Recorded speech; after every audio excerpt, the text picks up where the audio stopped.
menurut Pak Heri ini, Ya. nah, kita lihat dari kondisi air di sini kan awal mulanya itu kan pertamanya itu kan merupakan tanah datar nih. Ya. Nah, jadi kenapa bisa seperti ini? Kalau dilihat dari segi ilmu geografinya prosesnya bagaimana Pak menurut Bapak? Oke. Saya terangkan dulu dari hidrologi ya.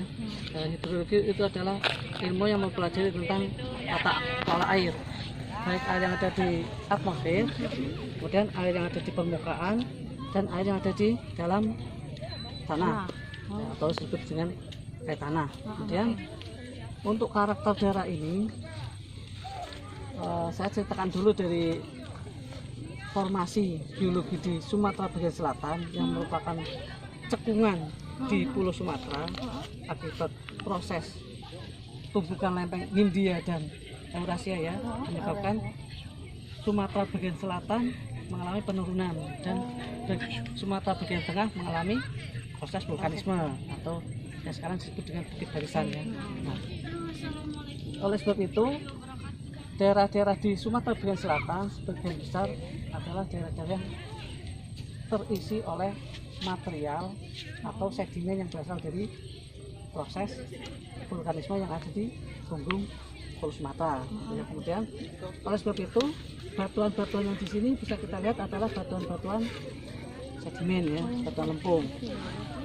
Oleh sebab itu sistem hidrologi yang di sini atau kandungan air tanah yang di sini itu saat ini disebabkan yang pertama dari faktor geologinya yang berupa batuan sedimen itu menyebabkan air dari curah hujan yang masuk ke dalam daerah ini akan sulit mengalami infiltrasi karena sebagian besar tanahnya dan batuannya adalah batuan lempung dan tanah lempung, di mana tanah-tanah lempung dan batuan-batuan lempung itu adalah aquifer yang buruk.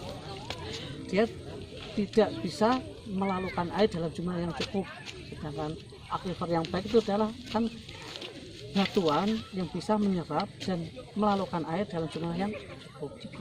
Bisa kita lihat karakternya di sana. Sebagian besar tanahnya adalah tanah-tanah lempung ya.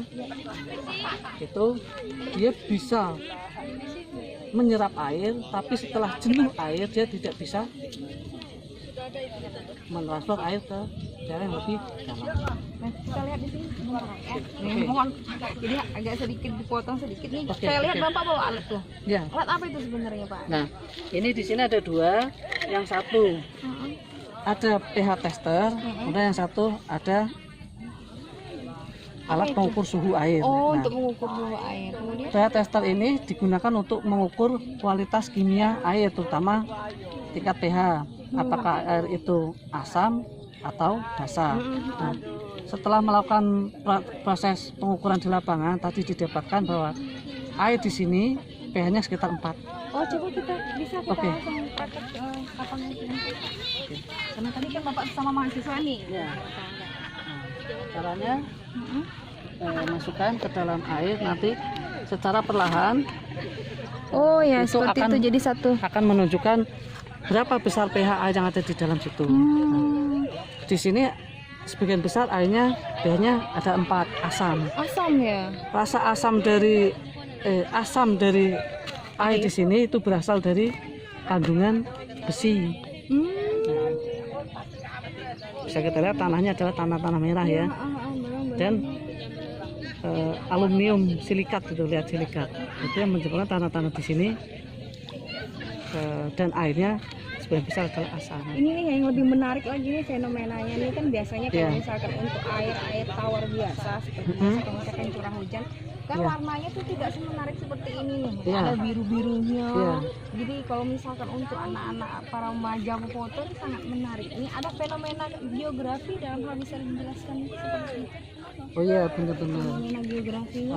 Kalau dilihat dari geografinya, dari hidrologinya memang warna dasar air adalah biru. Oh, warna dasar air. Ya, warna dasar air adalah biru. Bisa kita lihat di sini warnanya hampir kebiru-biruan ya. Nah, ini menandakan bahwa kondisi di sini itu tidak terganggu. Intinya jernih dan sebagian besar dasarnya tidak terganggu, kecuali jika airnya keruh. Biasanya ada organisme atau hewan yang ada di dalamnya. Ya karena saya kan berpikir sebagai orang awam nih yang saya Iya. tahu bahwa tidak biru kan kalau sungai, kalau apa cenderung ke arah sungai-sungai kayak kalau Sungai Musi kan nggak warna biru kan. Iya, benar. Mungkin karena di sana banyak aktivitas ya, jadi Iya. salah satunya mungkin saya tahu. Sedimentasi dan organisme yang ada di dalamnya. Kemudian perlu saya tambahi lagi ya, daerah ini dinamakan dengan daerah air batu. Dari toponimi yang ada, air batu berarti air yang ada di sela-sela batuan ya. Oh, air yang ada di sela-sela batu. Ya, Jadi pas itu- untuk nama tempat batu, dan kondisi ya. tempat berarti. Itu menunjukkan bahwa daerah sini merupakan daerah yang sangat-sangat rawan terhadap kekurangan air bersih. Tadi saya sudah tanya ke masyarakat, Asam berarti, Pak.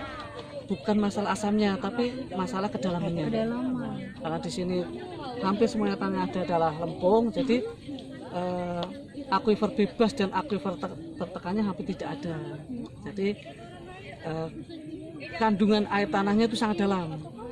Saat tadi saya tanya ke masyarakat, kedalamannya itu lebih dari 50 meter, 50 sampai 100 meter. Sampai 100 meter di air batu. Ya, di Jadi air batu. sesuai dengan kondisi Sesuai alam. dengan gitu. toponomi. Toponomi. Gitu. Oke, terima kasih.